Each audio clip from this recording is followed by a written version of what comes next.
Apocalypse chapitre 16. Voici, je viens comme un voleur. Heureux celui qui veille et qui garde ses vêtements, afin qu'il ne marche pas nu et qu'on ne voit pas sa honte.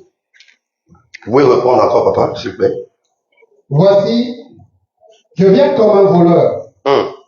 Heureux celui qui veille et qui garde ses vêtements, afin qu'il ne marche pas nu et qu'on ne voit pas sa honte. Amen. On peut acclamer la parole de Dieu. Oh, c'est timide là. Gloire au Seigneur. Amen, amen. Nous pouvons nous mettre. Je bénis Dieu ce matin pour sa faveur. J'ai eu une semaine vraiment hyper. De lundi jusqu'hier. Vous sentez même ma voix un peu cassée. Disons amen. Et nous devons nous consacrer à l'œuvre du Seigneur. C'est pour ça que nous sommes sur terre. Disons amen. Mais cependant, le repos est important. Amen. Disons amen. C'est pas parce qu'on aime Jésus qu'on ne doit pas se reposer. Donc, je vais finir ma mission le 5 octobre à l'extérieur et puis, en tout cas, observer un repos. Alors, ce matin, par la grâce de Dieu, nous allons clôturer notre programme sur notre thème principal intitulé l'assainissement. Pendant que je venais dans la voiture, je réalisais que LCP n'est pas seulement lié au mois de juillet, mais le mois de septembre aussi est un mois bénissant, prophétique pour nous. Disons amen. Alléluia. Je crois que le couple est là ce matin. Le couple Biangou, c'était le premier mariage qu'on a béni. C'était le 21, maman? 21, non? Ah, merci. C'était le 21 septembre 2013. C'est ça? 2013. Disons amen. On va vous honorer. Hein? Et à moi, la binôme. Mettez-vous, papa, debout. Papa Ambroise et maman. Papa Bertin voulait voler la vedette. Est-ce qu'on peut acclamer le Seigneur pour ce premier couple dans l'église? Oh! Célibataire, c'est le moment de bien acclamer. Célibataire, c'est le moment de bien acclamer. Oh! Ils ne savent pas saisir l'opportunité. Même si le marié n'acclame pas, ils sont déjà mariés. C'est un dimanche spécial.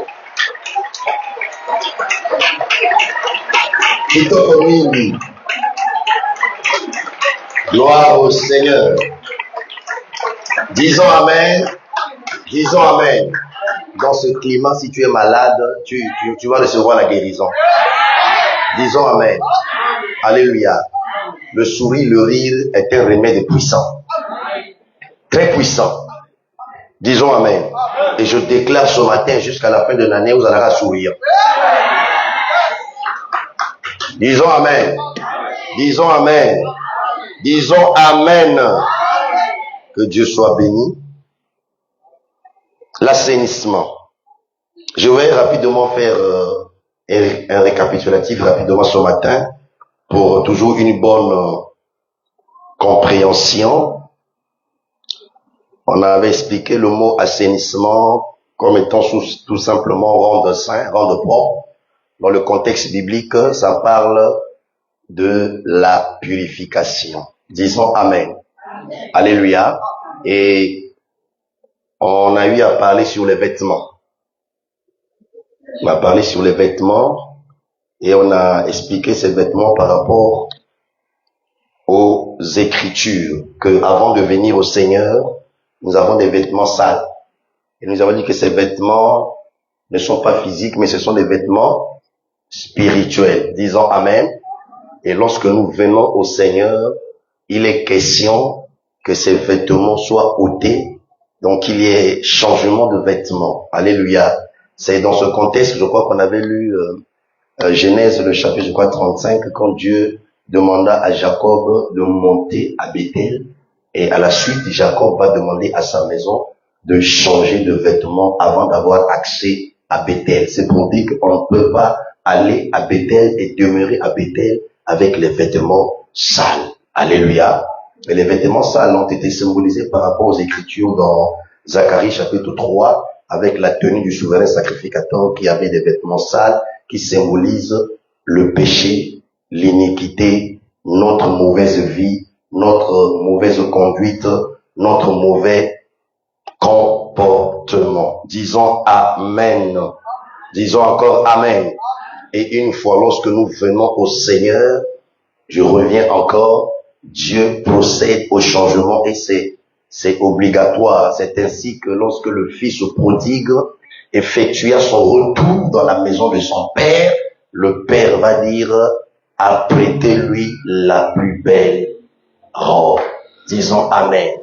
Nous pouvons avoir plusieurs qualités de robes, quel que soit leur prix, il n'y aura jamais une plus belle robe dans le monde puisque celle qui est dans la maison du Père. Alléluia. Disons Amen. Et la plus belle robe, c'est le Christ. La plus belle robe, c'est notre nouvelle vie acquise en Christ. La plus belle robe, c'est notre nouvelle identité héritée en Christ. La plus belle robe, c'est que nous étions devenus en Christ. Si quelqu'un est en Christ, il devient une nouvelle créature. Toutes les choses anciennes sont passées. Donc, comme nous parlons dans le contexte des vêtements, donc tous les vêtements anciens sont passés. Toutes choses sont devenues nouvelles par la plus belle robe. Disons Amen. Et cette plus belle robe symbolise la justice, la sainteté, la pureté, la sanctification, l'accès, n'oubliez pas, à la fête des noces. Sans cette robe, personne n'aura accès à la fête des noces dans l'éternité. Et Apocalypse signifie clairement que le fin lin ou encore ces robes, ce sont les œuvres justes des saints. Disons Amen. Disons encore Amen. Alléluia. Alors, c'est pourquoi, au regard de l'enseignement que nous venons de donner, nous disons que les vêtements doivent être blancs. C'est pour dire qu'à tout moment, qu'un saint est en train de réaliser les œuvres justes, il est en train de blanchir ses vêtements. Disons Amen. Donc, à chaque fois que nous réalisons les bonnes œuvres, selon les Écritures, spirituellement, nous sommes en train d'assainir notre vêtement spirituel. Nous sommes en train de blanchir notre vêtement spirituel qui doit être éclatant et pur. Et c'est ce vêtement qui nous rassure notre place au ciel. Disons Amen. Alors, le sous-thème de ce matin s'intitule « Garde jalousement tes vêtements blancs ». Garde, maintenant que nous nous sommes sanctifiés par la grâce de Dieu, nous le croyons par la foi, notre part de responsabilité pour la suite, c'est de garder jalousement nos vêtements blancs. C'est ainsi que dans le contexte de ce que nous venons de lire tout à l'heure dans Apocalypse chapitre 16, le verset 15, nous voyons ici un appel à la vigilance et à garder ses vêtements blancs. Pourquoi? Afin de ne pas marcher nu et qu'on ne voit pas notre honte. Disons Amen. Dans la lecture que Papa Berthe vient de faire tout à l'heure, il y a un appel à la vigilance, premièrement.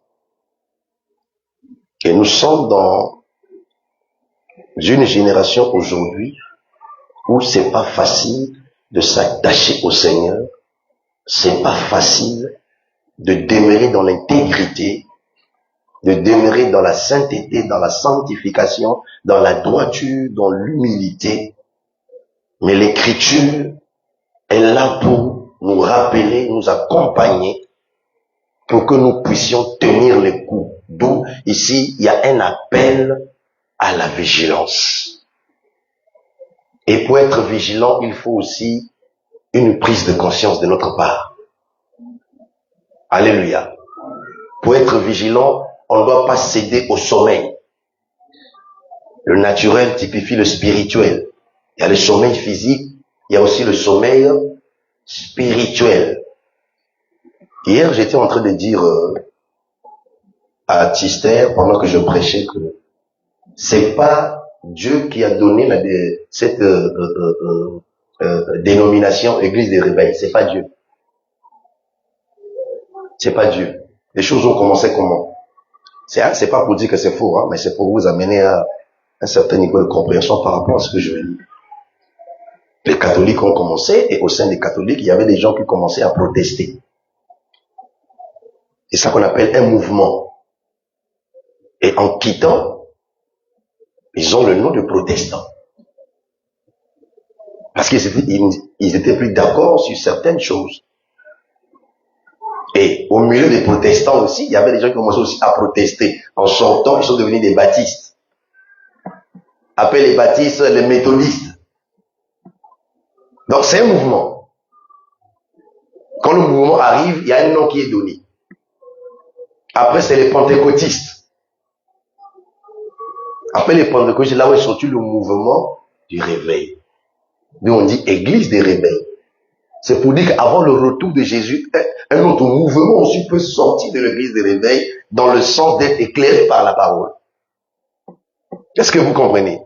Vous allez constater que, surtout au Congo, nous sommes méprisés. On nous appelle soi-disant église des réveils, mais église de sommeil.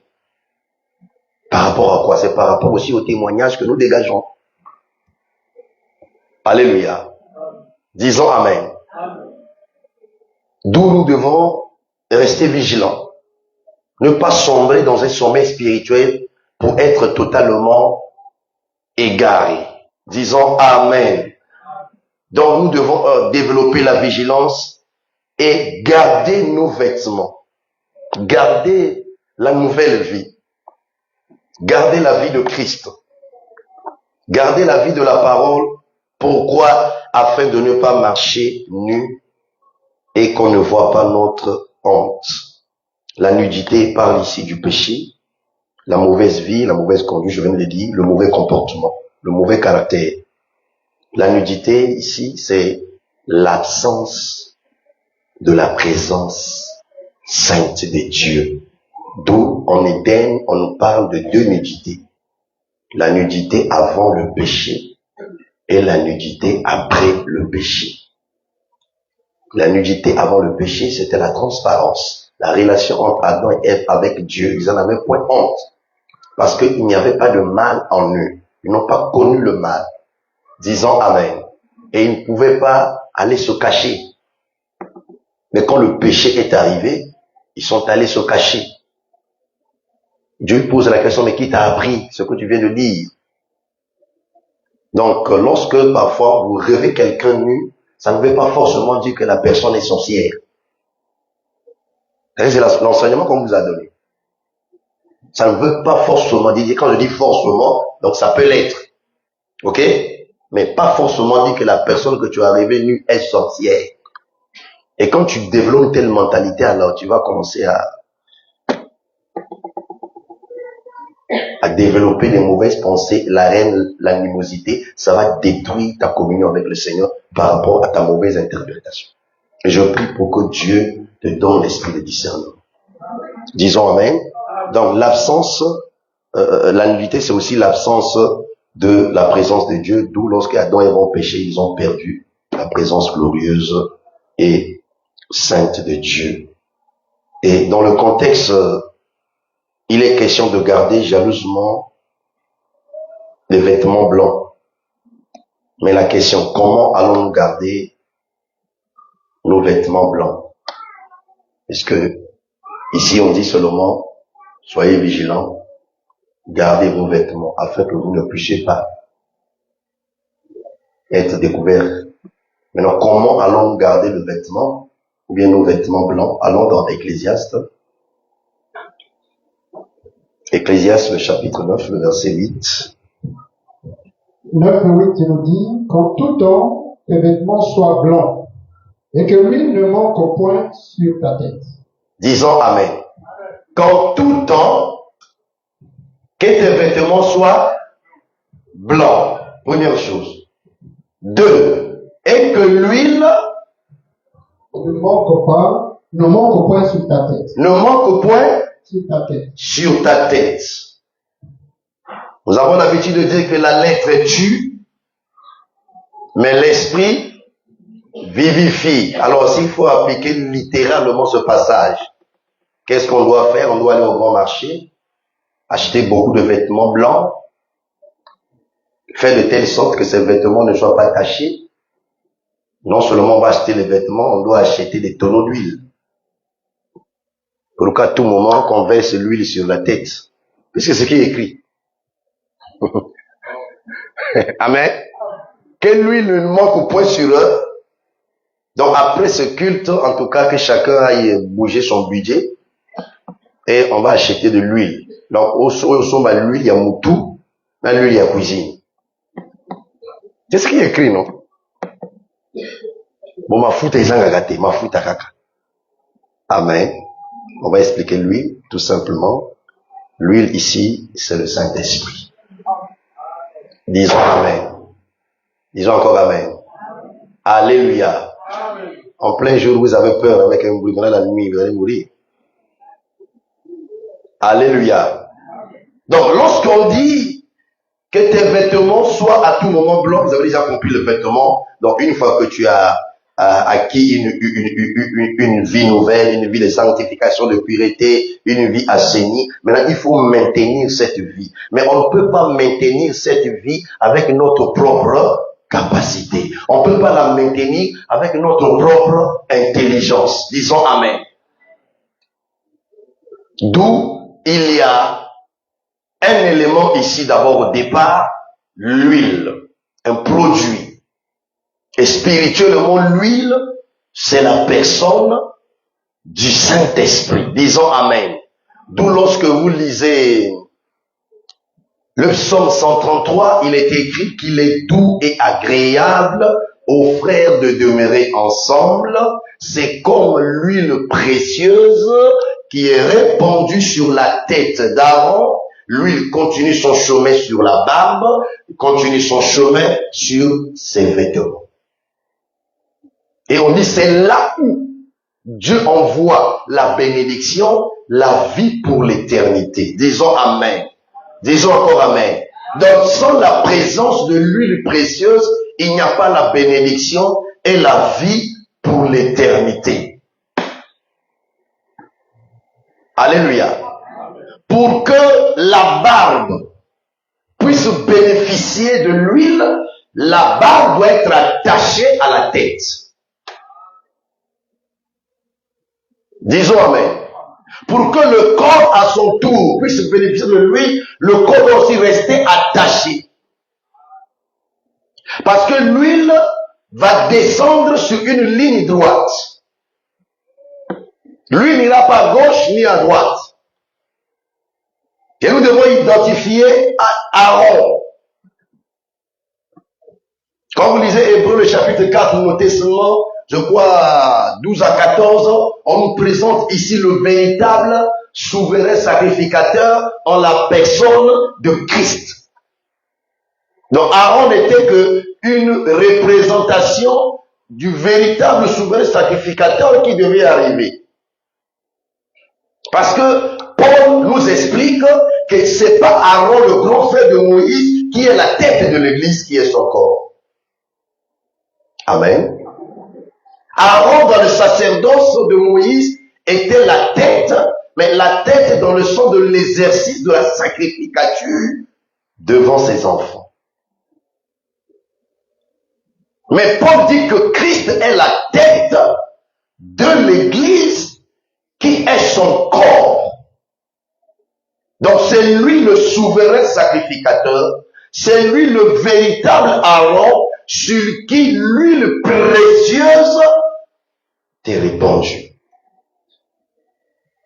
D'où vous allez constater, parmi tous ceux de sa génération, personne n'a fait la lecture d'Ésaïe 61 dans le temple. Il était le seul à qui on avait remis le rouleau du prophète Ésaïe. L'Écriture me dit, on lui remettra le rouleau du prophète Ésaïe. et non le chapitre du prophète Ésaïe. Donc ce rouleau-là était scellé. Docteur, qu'est-ce qui te fait dire que c'était scellé? Lisez. On dit l'ayant déroulé. Amen. L'ayant déroulé. Quand il déroule, donc il brise le sceau prophétiquement. Et il voit chapitre 1. Il évolue. Jusqu'au chapitre 61. Il s'arrête. Il commence à faire la lecture. Je prie pour que le Saint-Esprit puisse te conduire, que tu sois sous la guidance de l'Esprit dans ta méditation, afin que l'Esprit puisse te conduire à tomber sur un passage qui concerne ton cas, ta situation, ta destinée, au nom de Jésus. Si tu le crois, tu es déjà convaincu pour ça. Passe maintenant à l'action et tu vas voir. Amen. Il dit que l'Esprit de l'Éternel ou l'Esprit du Seigneur est sur moi. Amen. Amen. Quand l'Esprit est sur nous, ça ne veut pas dire que nous sommes déjà ouais. Non. Mais c'est ce qui est écrit, non? Il est sur moi, il m'a ouais. Parce que quand l'Esprit vient sur, l'Esprit doit se rassurer de la personne qu'il doit ouais. Voilà pourquoi Dieu avait dit à Jean-Baptiste, la personne sur qui tu verras l'Esprit descendre et s'arrêter. Donc l'Esprit ne peut pas oindre s'il ne descend pas, s'il ne s'arrête pas d'abord. Parce que la colombe ne peut pas cueillir les feuilles s'il ne s'arrête pas sur l'olivier.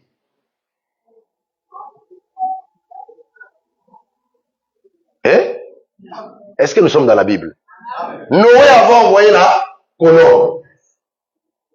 Et la colombe a ramené les feuilles d'olivier. La colombe ne peut pas cueillir les feuilles d'olivier si elle ne s'était pas posée sur l'olivier. Sauf que ce qui est paradoxal, c'est pour la première fois qu'on voit une colombe avec des pieds.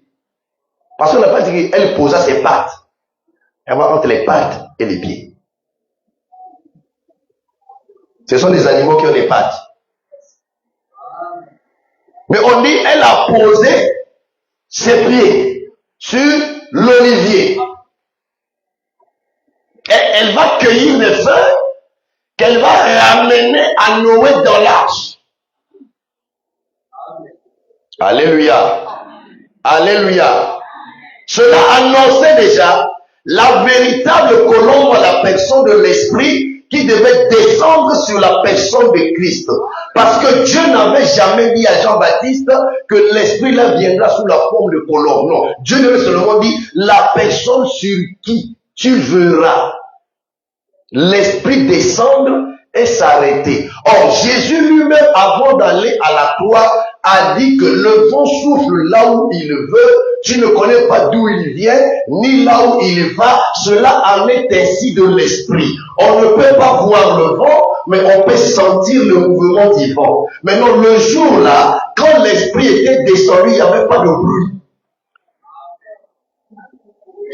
Parce que le bruit était réservé le jour de la Pentecôte. Voilà pourquoi le jour-là, c'était pas un aigle qui devait descendre pour battre fort ses ailes puissantes, mais c'était la colombe qui devait descendre parce que la colombe est caractérisée par la douceur. Disons amen. Oh, je me rappelle un jour. C'est pas si maman les capés encore s'en souvenir. On était parti assister à un mariage.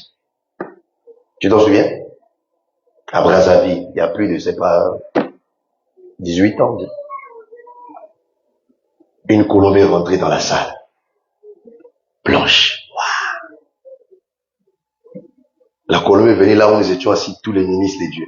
Et pendant que la colombe survolait, tous les hommes se levaient pour attraper la colombe. Et moi, j'étais là assis. La colombe en bas est venue s'arrêter sur mon épaule. Quelle grâce.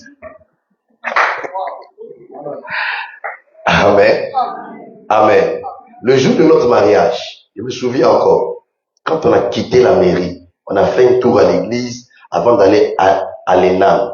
Il a eu 2 pigeons, un mâle et une femelle. J'ouvre une parenthèse. C'est important que je le dise. Lors de la cérémonie de dot, on amène 2 animaux. Il y a un mâle et une femelle. Et on dit que on va tuer le mâle, on va laisser la femelle. Ou on va tuer la femelle, ou on va laisser le mâle. N'acceptez pas. Pourquoi tuer le mâle et laisser la femelle? Plus tard, l'homme va mourir. Et si vous vérifiez dans cette famille qui a l'habitude de faire ça, il y a beaucoup d'esprits de veuvage. On reviendra sur ça pour un culte de famille. Disons Amen. Disons Amen. Maintenant, comme Dieu avait dit que tu vas voir, on ne peut pas voir l'esprit avec les yeux physiques. D'où l'esprit prend la forme de la colombe pour que Jean puisse avoir la possibilité de voir la colombe et confirmer la prophétie. Donc la colombe n'était qu'un signe pour le ministère de Jean-Baptiste et non pour d'autres personnes. Disons Amen. Donc l'huile qui ne doit pas manquer sur la tête, c'est d'abord sur la tête de Jésus. C'est pour dire que l'huile que nous sommes censés recevoir doit d'abord passer sur la tête de Jésus. Si elle ne passe pas sur Jésus, c'est un autre esprit. Amen. Maintenant, quand l'huile est répandue, elle est précieuse, on dit elle descend sur la barbe d'Aaron. La barbe ici, c'est les apôtres. Pourquoi? Parce qu'au jour de sa chair, il reçoit l'esprit dans le Jourdain. Il s'en est allé à la croix. Il dit que restez jusqu'à ce que le Père avait promis puisse arriver. Et après Jésus, c'était les apôtres qui ont reçu l'esprit. C'est ça la barbe. Après les apôtres, c'est nous aujourd'hui l'église qui constitue le corps. Parce qu'on dit sur les vêtements d'Aaron. Donc la tête d'Aaron, la barbe d'Aaron, les vêtements d'Aaron n'annonçaient qu'une seule personne. Alléluia. La personne de qui? De Christ. Et Aaron est l'aîné de Moïse. Oh, Christ est notre aîné. Voilà pourquoi la Bible dit, il n'a pas honte de nous appeler ses frères.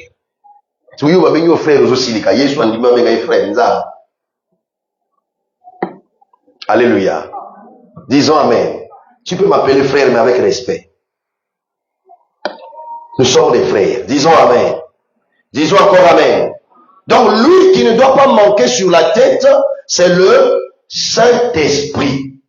C'est lui qui nous accompagne. C'est ce que Jésus avait dit. Il est avantageux que je m'en aille. Il est avantageux. Quand il parlait de je m'en aille, le verbe aller là, se cachait la mort. D'où les élèves doivent arriver à décoder le langage du maître. On peut être ensemble, mais dans un milieu étranger, mais je vous glisse quelque chose. C'est à toi de décoder ça, pour que les gens puissent comprendre ce que je dis. Il y a un frère qui son nom là, très jeune, il n'a même pas 18 ans. Tu as dormi où, frère? Alléluia. Alléluia.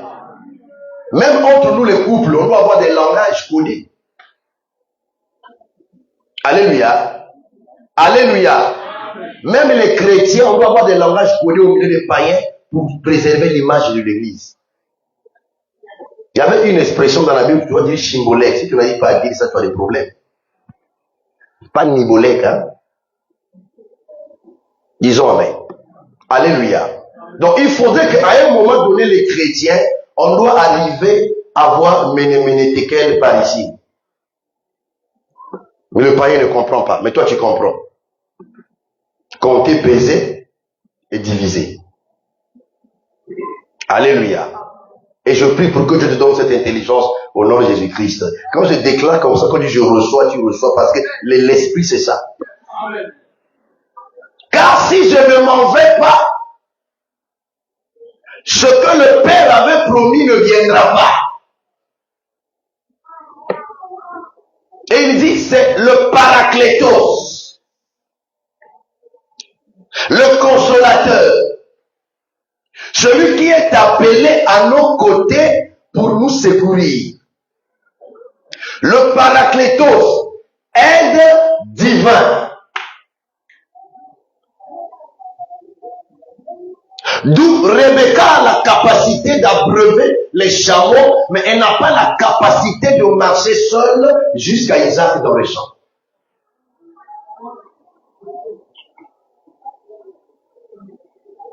Je suis dans les Écritures. Rebecca, elle a la capacité d'abreuver les chameaux. Mais elle n'a pas la capacité de marcher seule jusqu'à Isaac dans le champ. Il faut qu'elle soit accompagnée par Eliezer, le serviteur d'Abraham. Le Saint-Esprit joue le rôle du serviteur du Père. Si Jésus est serviteur, le Saint-Esprit est serviteur. Il s'est dépouillé. Il n'a pas voulu regarder Dieu comme une proie arrachée. Il est devenu un simple homme en prenant la forme du serviteur. Alléluia. Disons Amen. Disons encore Amen. En nous aidant, il est venu pour nous servir. Il est venu pour nous accompagner. Il est avantageux que je m'en aille. Acceptez de me perdre. Mais cette perte-là est avantageuse pour vous. Toutes les pertes ne sont pas mauvaises. On a demandé à une femme, depuis que tu pries Jésus, qu'est-ce que tu as déjà gagné? Il dit, toi, tu vois seulement ce que j'ai gagné. Moi, je vais d'abord te dire ce que j'ai perdu. D'abord. Et en perdant, j'ai gagné. J'ai perdu l'adultère, j'ai perdu l'impudicité, j'ai perdu le vol, j'ai perdu la mauvaise vie, j'ai perdu le calomnie et j'ai gagné Christ.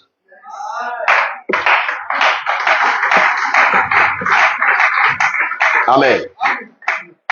Dans la vie, il faut savoir perdre et apprendre à perdre. Il y a des pertes positives et des pertes négatives. Disons Amen. Et la perte dont Jésus faisait allusion, c'était une perte positive. Vous acceptez de me perdre physiquement. Mais vous allez me gagner spirituellement. Maintenant, faites le choix entre mon physique et mon spirituel.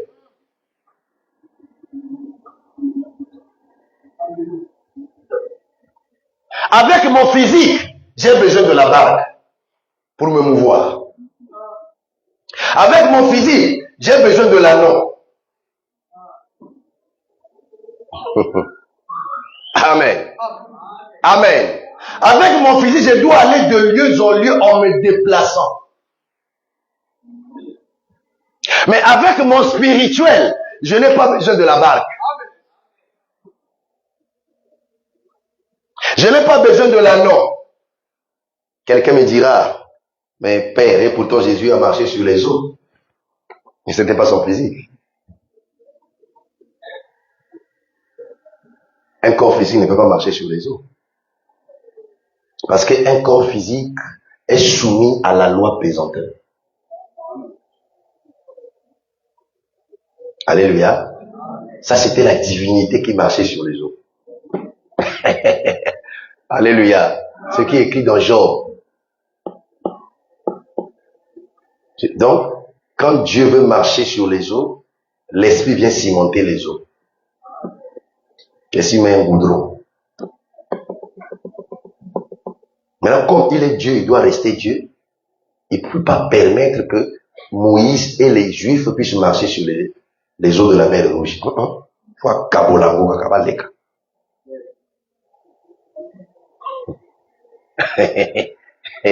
Un frère. Viens, frère, viens. Tu es étonné? Viens. C'est un dimanche spécial. Viens, frère. Est-ce qu'on peut acclamer le Seigneur? Non. Ce n'est que derrière. Merci. Viens.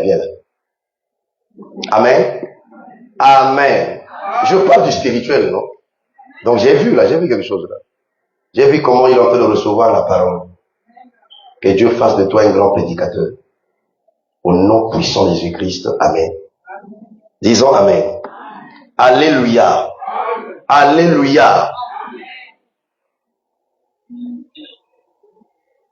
Perdez-moi physiquement, mais vous allez me gagner spirituellement.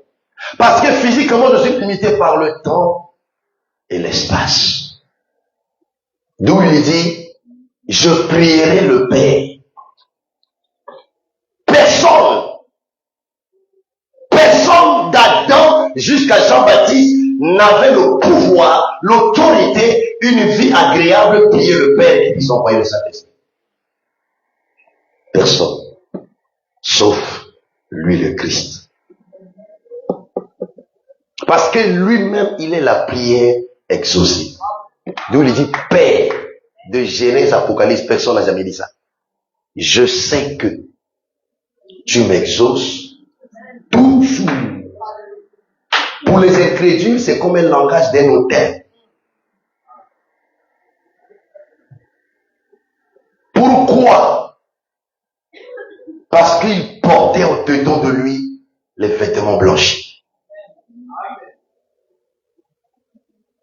Maintenant, ces vêtements-là, il a fallu qu'il puisse les révéler à ceux-là qui composaient son cercle intime. Jésus avait 12 apôtres, mais il y en avait 3 qui composaient son cercle intime. Pierre, Jean et Jacques. Ce sont ces 3 qui ont vu ces vêtements qui devinrent blancs comme la neige. C'est pour nous dire que le vêtement dont il est question est spirituel. Il est au-dedans de nous, dans notre cœur. Et ceux qui ont le cœur pur, car ils verront Dieu.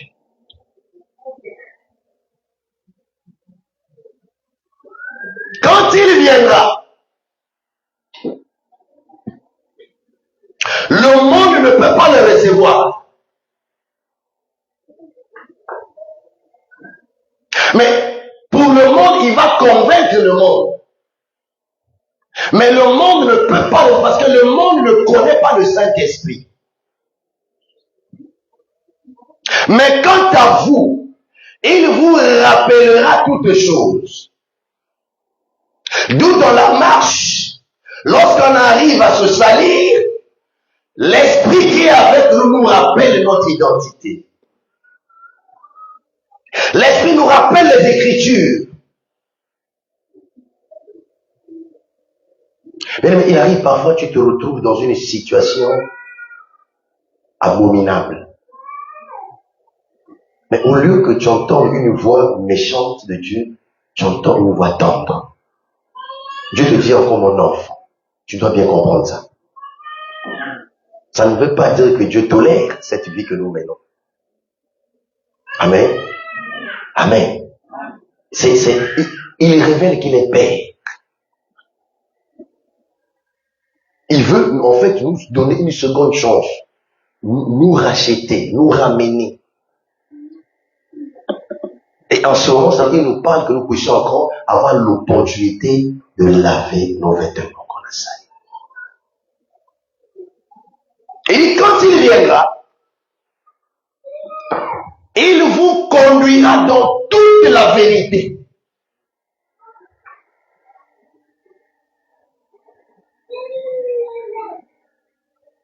Sanctifie-les par ta vérité.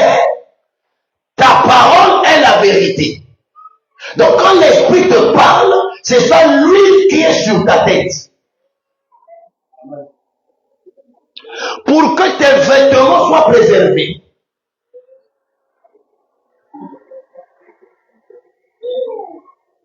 Alléluia.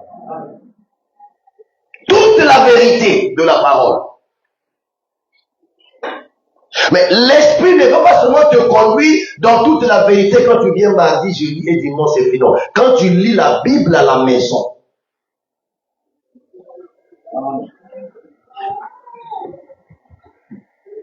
Quand on prie, on parle à Dieu. Quand on lit, Dieu nous parle. Dieu ne me parle plus ces jours-ci. Parce que toi, tu veux seulement dormir et faire des songes. Il a donné le témoignage des noms de Dieu qui est allé visiter un couple. Et après, le couple va constater qu'il y a un billet de 10 000 qui avait disparu. Et c'est madame qui appelle le pasteur que nous sommes déçus. Comment tu peux tomber plus bas comme ça, pasteur? Non, on avait constaté qu'on a perdu un billet de 10 000 et le jour-là, tu étais le seul visiteur. Et nous sommes convaincus que tu avais beaucoup. Papa, fallait me demander pourquoi tu as fait ça.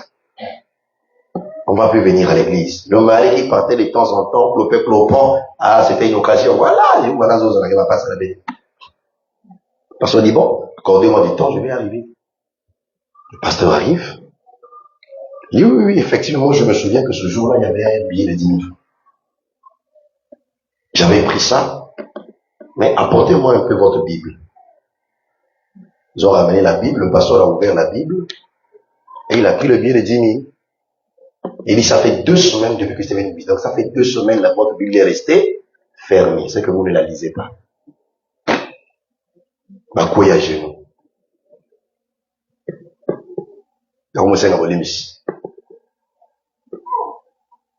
Nous sommes dans une génération où la rumeur a pris la place de la vérité. Bon, si on s'amuse un peu à expliquer ce mot-là, la rumeur. Il y a la mort dans la rue. Il y a ici, on s'amuse quoi. La rumeur. Donc, quand vous entendez des rumeurs, vérifiez aussi. Celui qui parle le premier dans sa cause paraît juste et non est juste. Paraître juste et être juste, c'est pas la même chose. Puis, vient la partie adverse et on examine.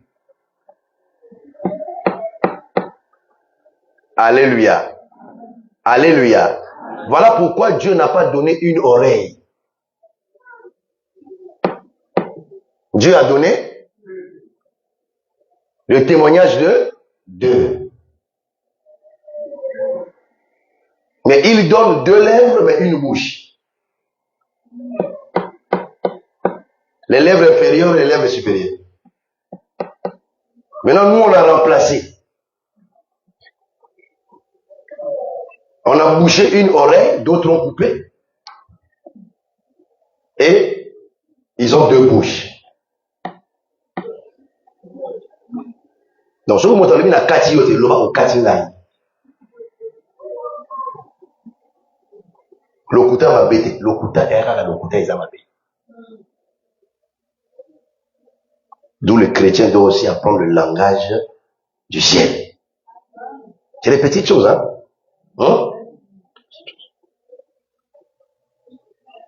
Lis la Bible, l'esprit va te conduire dans la vérité.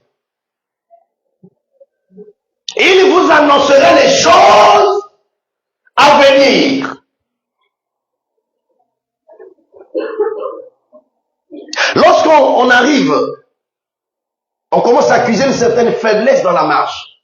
L'huile qui ne manque pas sur la tête va nous annoncer les choses à venir. Il va te faire rappeler un passage que quiconque a cette espérance en lui se purifie comme lui-même est pur.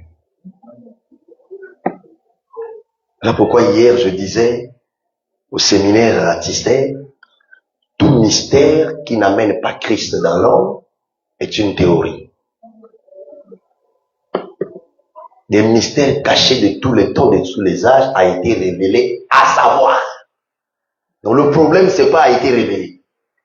Mais à savoir, après la révélation là, Christ pas à côté de nous, pas devant nous, derrière nous. Christ en nous, l'espérance de la gloire. Que sans Christ, il n'y a point d'espérance. Et cette gloire-là, c'est pas aller au Canada. Et aller au Canada n'est pas mauvais.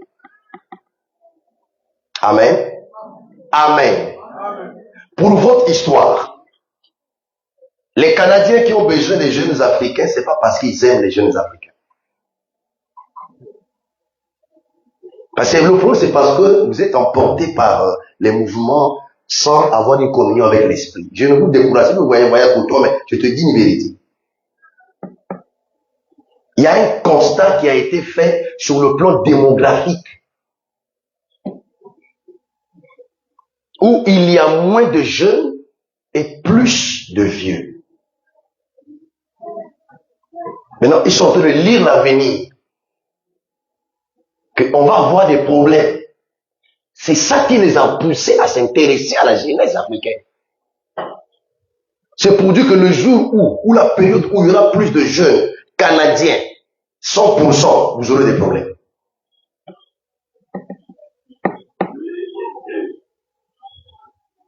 Parce que quand on est en Égypte, Pharaon doit veiller sur notre développement. Il dit ce peuple devient de plus en plus nombreux et de plus en plus puissant. Si une guerre surgit, nous sommes conscients qu'ils sont en train de subir un mauvais traitement. Si on les laisse comme ça, facilement, ils vont s'associer à nos ennemis et venir nous détruire. Alors, conseil de ministre. Pharaon convoque un conseil de ministre. Qu'est-ce qu'il faut faire?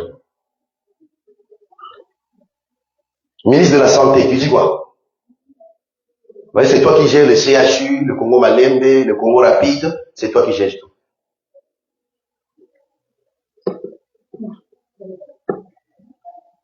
Dis, j'ai une idée, après ce conseil, je vais convoquer toutes les sages-femmes.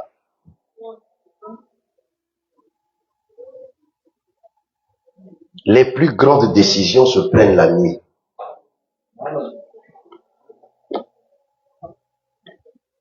Et l'Égypte, c'est la nuit. D'où, laisse-toi guider par le Saint-Esprit.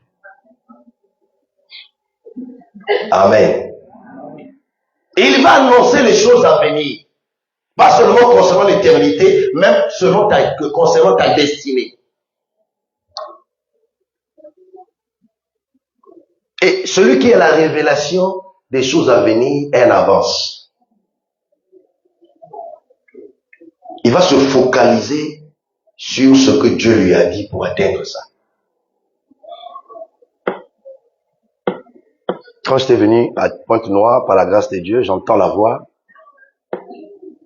Travaille dans le silence.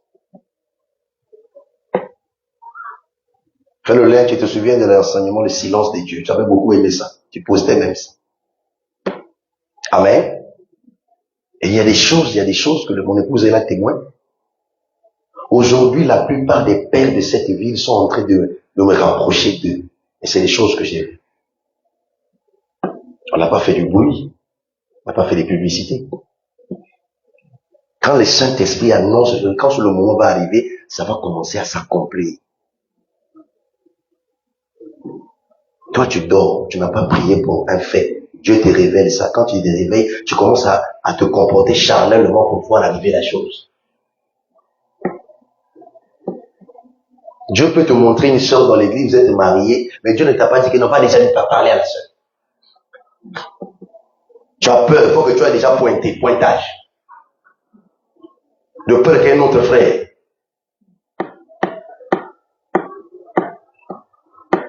Pendant que d'autres font des pointages pour avoir de l'argent, toi tu es en train de pointer les sœurs.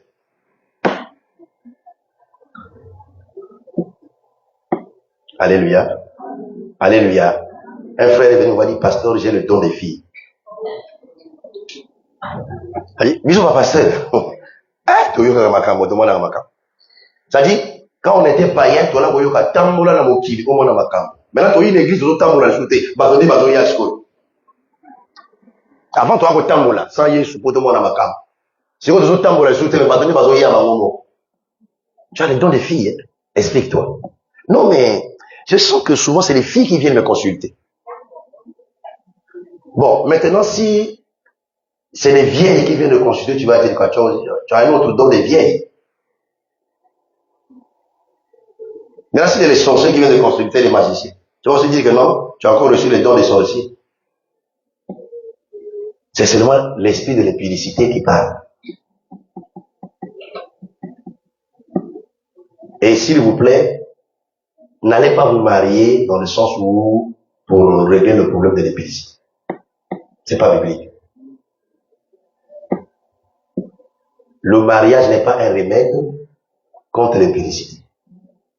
Sinon, on ne parlerait pas de l'adultère. Amen. Amen. Alléluia. Amen. C'est Jésus qui règle tout. Pas nos cérémonies là.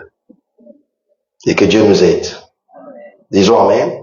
Donc l'huile qui est la personne du Saint-Esprit ne doit pas manquer dans le sens que nous devons nous forcer à avoir à maintenir une intimité avec la personne du Saint-Esprit. Écoute-moi. Quand tu développes l'intimité avec le Saint-Esprit, tu n'as pas besoin de recevoir des visions pour fermer les yeux. Quand tu es là, tu vois. Moi, parfois, je vous appelle, toi viens, toi viens, toi viens. Quand j'ai posé la question, c'était là, elle est où? Mais c'est parce que j'ai vu quelque chose. Amen. Alléluia. Et il faut développer un caractère d'un homme mature, posé dans les choses spirituelles.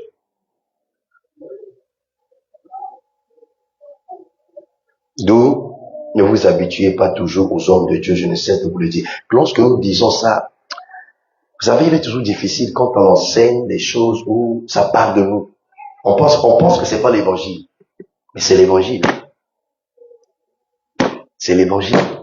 En fait, c'est pour que vous puissiez bénéficier auprès de l'homme de Dieu tout ce que Dieu vous a destiné. Alléluia. Alléluia. Voilà pourquoi nous disons cela. Et si je suis votre père, vous me connaissez, vous connaissez ma nature, vous connaissez mon caractère. Quand on parle de ces choses, comprenez ces choses que c'est pas pour chercher quoi. Non. Quand on arrive à le dire à peine, c'est pour vous éclairer.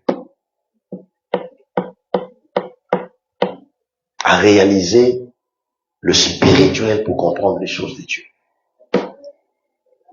Alléluia. Quand on sort, bien aimé, c'est la même onction. Quand on sort, il n'y a pas une onction. C'est la même onction. C'est parce que vous êtes habitués. C'est parce que j'ai pas l'habitude.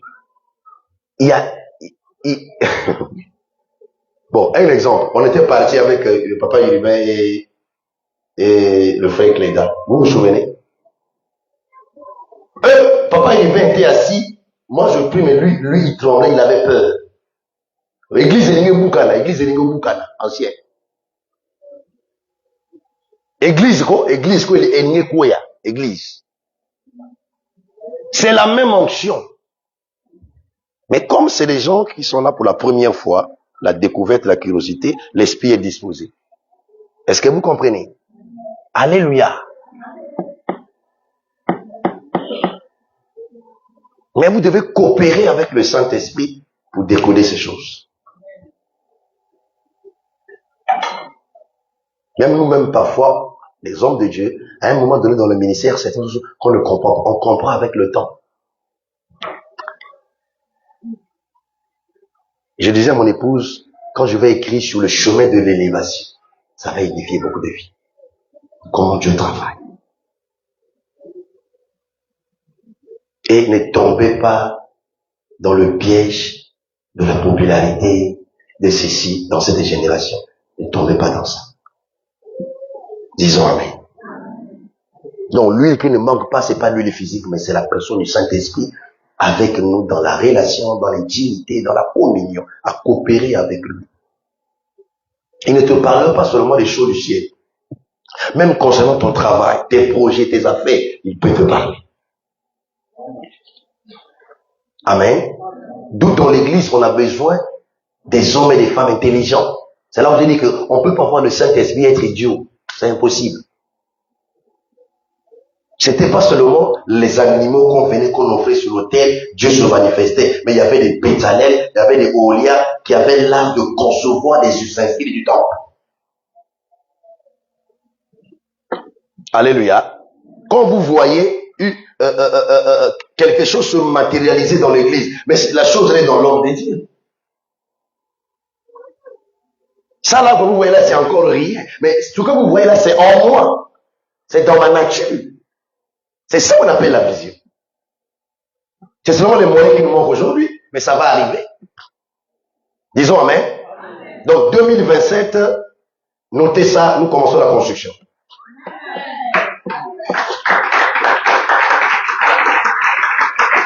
Frère Lionel, je t'avais donné une date de noter, tu t'en souviens? Hein? 2027, 7 à 17 heures.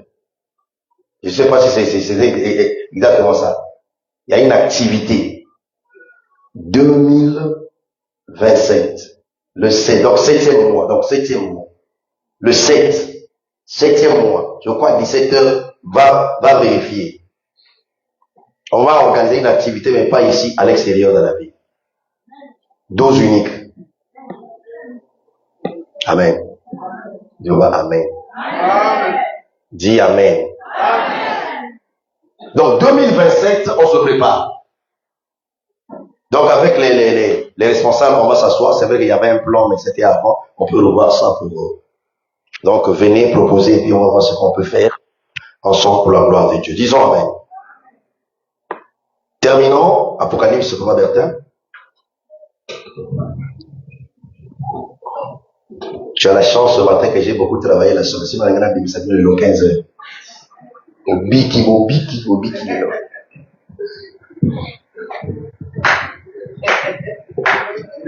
Heureusement. Au biki est long. Amen. Mais ça, c'est ce que moi j'ai dit et on ne connaît pas la suite. Apocalypse 3, 4 oui, à 5. 4 à 5. Cependant, tu es à Sardes. Sardes, l'une des 7 églises. Quelques hommes qui n'ont point souillé leurs vêtements, ils marcheront avec moi en vêtements blancs, parce qu'ils sont dignes. Celui qui vaincra sera revêtu ainsi de vêtements blancs. Je n'effacerai point son nom du livre de vie, et je confesserai son nom devant mon Père et devant ses anges. Disons amen. Le message était écrit allant de l'église de Sardes, l'une des 7 églises de l'Asie mineure à l'époque. Et dans cette église, Christ a trouvé, bien aimé, quelques hommes, pas tous, qui n'ont pas souillé leurs vêtements blancs, c'est-à-dire leur vie. Je prie pour que Dieu te fasse grâce. Et c'est possible. Disons amen. Disons amen. Et après le constat, une promesse a été faite. C'est laquelle? De marcher avec lui en vêtements blancs parce que Dieu les a trouvés dignes. Et je prie pour que le Seigneur te trouve digne. Disons amen. Disons encore amen. Disons encore amen. Cela est possible. Acclamons le Seigneur.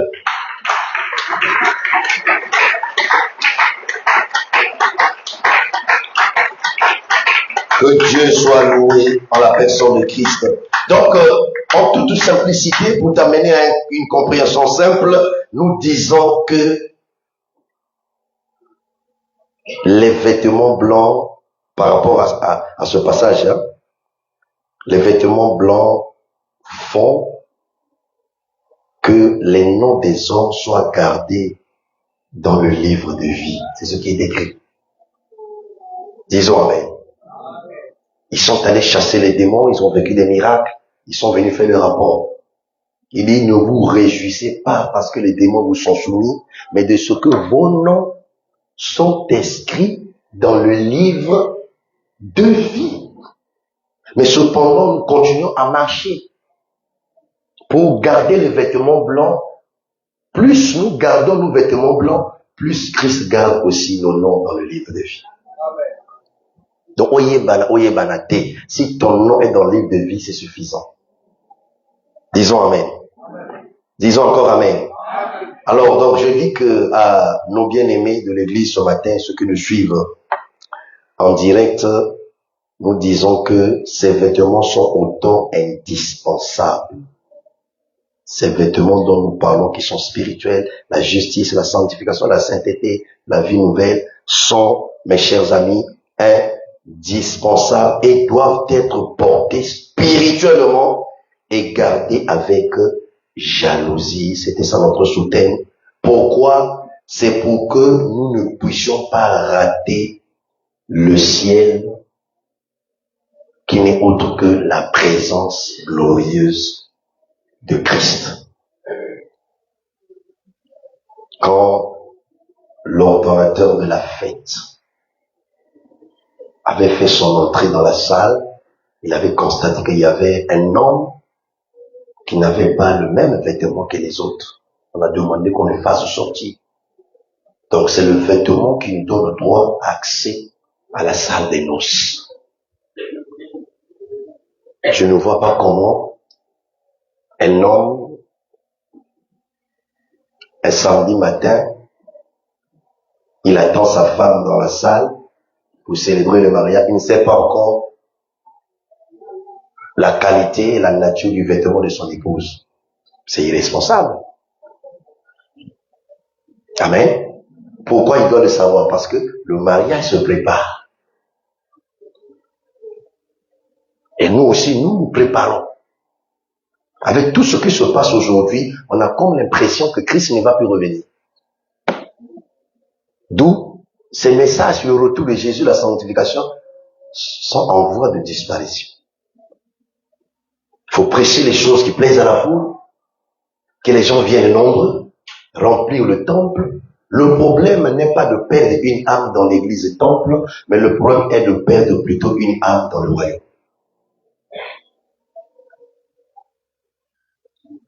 Parce que le travail que nous faisons, c'est pour l'œuvre du royaume des dieux.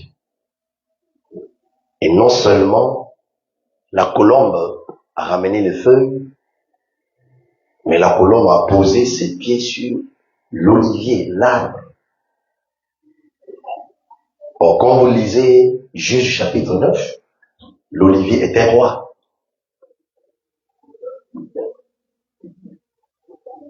L'olivier était roi.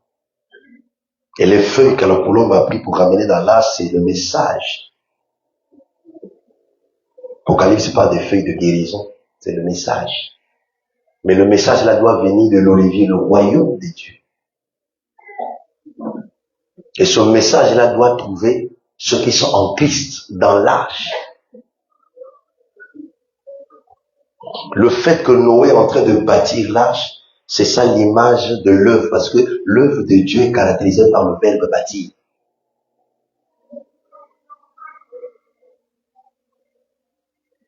On peut bâtir un beau temple physique, mais c'est pas ce temple physique qui sera enlevé. Souvenez-vous de la parole de l'homme de Dieu. Il avait dit quoi? Ce temple n'a pas Dieu. C'est toi, c'est moi. Parce que nous sommes le temple Dieu. Et Jésus avait utilisé le verbe bâtir. Je bâtirai mon église. On ne peut pas bâtir sans avoir les matériaux de construction. Donc vous allez constater que dans la Bible, il y a le marteau, il y a la hache, il y a la fondation. Alléluia. Tout ça, là, les enseignements, c'est ça qui contribue à la construction. Quand on enseigne, on est en train de bâtir une vie. Donc nous bâtissons par la parole la vie de Christ pour faire entrer les gens en Christ. C'est ça le mouvement de Noé qui faisait entrer les animaux. Au départ, c'est les animaux, les couples, ils les faisaient entrer dans l'arche. Et c'est l'arche qui devait les protéger.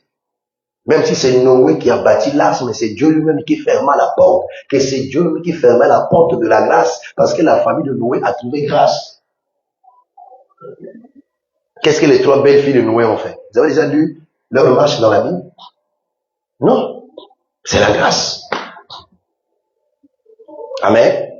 Et Noé est le type du Saint-Esprit, parce que son nom signifie consolation. Ça annonçait l'œuvre de l'Esprit. Et vous constatez que les animaux qui étaient féroces, une fois dans l'arche, ont perdu leur férocité.